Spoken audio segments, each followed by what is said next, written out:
গতকাল আমি একটা জানতে পারলাম যে আমাদের প্রধান উপদেষ্টা যে আছেন ওনার বাসভবনের সামনে অনেক আহত ছাত্র জনতা ভিড় করে আছে। তারা তাদের কথা জানাতে চায় প্রধান উপদেষ্টাকে।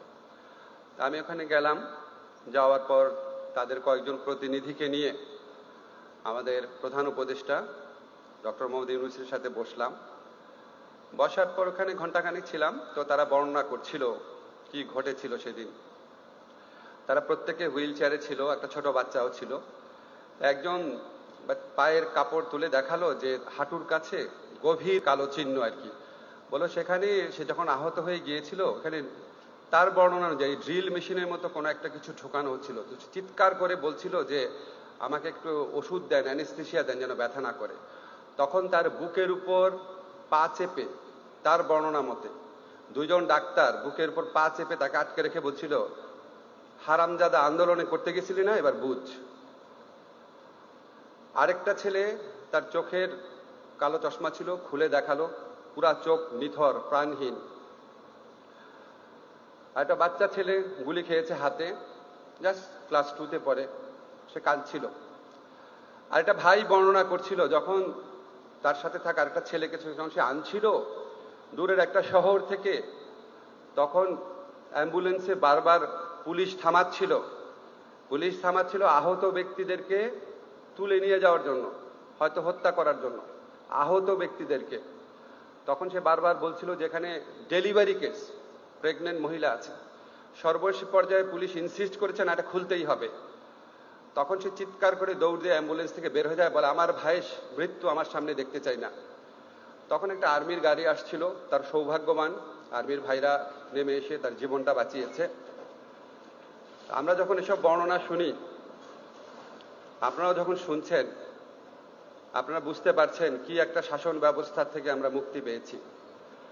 আমি আগে বক্তৃতায় শহীদদের নাম নিতাম, তারপর মনে হয়েছে যেসব শহীদের নাম আমরা জানি না তাদের মৃত্যু তো আরো অনেক করুণ, অনেক ভয়াবহ। এপিসি থেকে একটা আহত ছেলেকে ফেলে দেওয়া হয়েছিল, আপনারা দেখেছেন, যদি না দেখে থাকেন সবাই দেখবেন, প্লিজ দেখবেন। আহত শরীরটাকে ডিভাইডারের উপর দিয়ে এমনভাবে ফেলা হয়েছে, মরা কুকুরকে বা আহত কুকুরকেও আমরা এইভাবে ট্রিট করি না। 1000 জন কমপক্ষে প্রাণ হারিয়েছেন, 30-40 হাজার আহত হয়েছেন, চোখ হারিয়েছেন। এত রক্তের বিনিময়ে এই উপমহাদেশে কোনো কালে কোনো ফ্যাসিস্ট শাসককে পরাজিত করতে হয় নাই। আপনাদের একটু পার্সপেক্টিভটা মনে রাখা দরকার। শ্রীলঙ্কাতে রাজাপাকসে অত্যাচারী শাসক ছিল, 9 জন লোক মরেছিল, ক্ষমতা ছেড়ে চলে গেছে।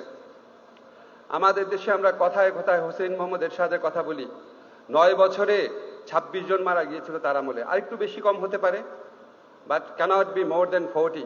9 বছরে ক্ষমতা ছেড়ে চলে গেছে। আমাদের বিগত ফ্যাসিস্ট সরকার 2 সপ্তাহে 1000 লোক হত্যা করেছে কমপক্ষে। বহু মানুষ, বহু পরিবার, বহু হসপিটালে গিয়েছে।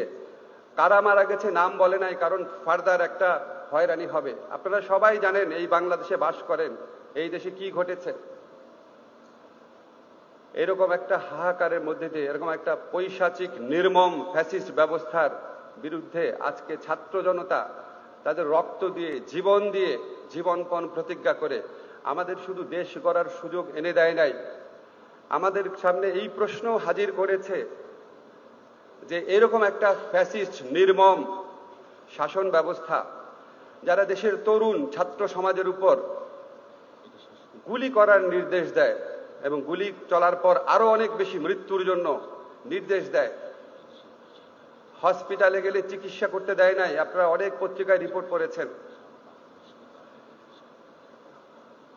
যাকে হত্যা করা হয় তার পরিবারের লোককে উল্টা মামলা দিয়েছে। এরকম একটা নির্মম শাসন ব্যবস্থা আপনারা প্রত্যেকে অনেস্টলি এই উপমহাদেশের সকল ফ্যাসিস্ট শাসন ব্যবস্থার সাথে কম্পেয়ার করে দেখেন। আমাদের মধ্যে তাই এই প্রশ্নও এই ছাত্র জনতার বিপ্লবের মধ্যে উত্থিত হয়েছে, এই ফ্যাসিস্ট ব্যবস্থা তৈরিতে আমাদের কি রোল ছিল? আমরা কি এই অন্যায়ের বিরুদ্ধে ভূমিকা পালন করেছিলাম? আমরা বলতে আমরা বিশ্ববিদ্যালয়ের শিক্ষক, সাংবাদিক, সাহিত্যিক, বিচারক,